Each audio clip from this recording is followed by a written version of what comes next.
At the end of December 2024, Japan experienced several significant air peaks.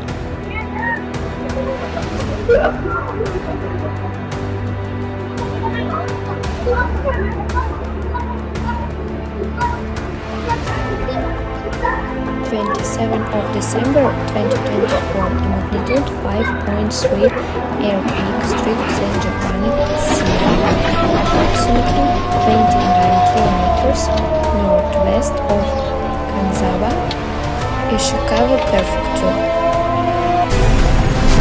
27th of December 2024, another magnitude 5.3 air peak occurred near Kumamoto, Japan. 大きく揺れています。